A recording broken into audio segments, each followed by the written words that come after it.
వివాదాస్పద డైరెక్టర్ రామ్ గోపాల్ వర్మ తెరకెక్కించిన వ్యూహం సినిమాకి లైన్ క్లియర్ అయింది. వ్యూహం సినిమాకు హైకోర్టు రూట్ క్లియర్ చేసింది. ఆర్జీవి దర్శకత్వంలో వైఎస్ జగన్ బయోపిక్ ను తెరకెక్కిస్తున్న సంగతి తెలిసిందే.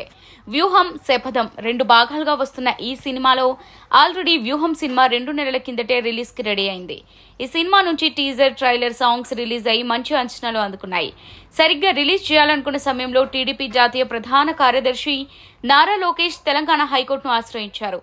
చంద్రబాబు ప్రతిష్టను దెబ్బతీసే విధంగా వ్యూహం సినిమా తెరకెక్కించారంటూ ఆరోపిస్తూ వ్యూహం ప్రదర్శన నిలిపివేయాలంటూ పిటిషన్ దాఖలు చేశారు. వ్యూహం సినిమా రిలీజ్ చేయొద్దని, మరోసారి సెన్సార్ చేయాలని, వ్యూహం సినిమాని బ్యాన్ చేయాలని కోరారు. వ్యూహం సినిమా సెన్సార్ సర్టిఫికెట్ ను రద్దు చేస్తూ సింగిల్ బెంచ్ ఉత్తర్వులు జారీ చేసింది. అప్పటికి సెన్సార్ బోర్డు జారీ చేసిన సర్టిఫికెట్ ను రద్దు చేసింది. హైకోర్టు తీర్పుపై వ్యూహం సినిమా నిర్మాత, దర్శకుడు పిటిషన్ దాఖలు చేశారు. వ్యూహం సినిమా టీం దాఖలు చేసిన పిటిషన్ ను హైకోర్టు పరిశీలించింది. వ్యూహం సినిమాను మరోసారి పరిశీలించి కొత్తగా సెన్సార్ బోర్డు సర్టిఫికెట్ జారీ చేయాలంటూ హైకోర్టు ఆదేశించింది.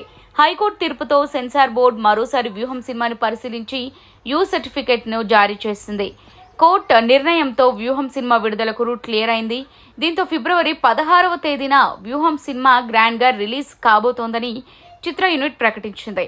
ఇప్పటికే సీఎం జగన్ పాదయాత్ర నేపథ్యంలో డైరెక్టర్ మహి తెరకెక్కించిన యాత్ర 2 మూవీ థియేటర్స్ లో రిలీజ్ అయి పాజిటివ్ టాక్ తో దూసుకెళ్తుంది. 2009 నుంచి 2019 వరకు సీఎం జగన్ లైఫ్ ని బేస్ చేసుకుని ఈ మూవీని తెరకెక్కించారు. మరి ఆర్జీవి వ్యూహం సినిమా ఎలా మెప్పిస్తుందో చూడాలి.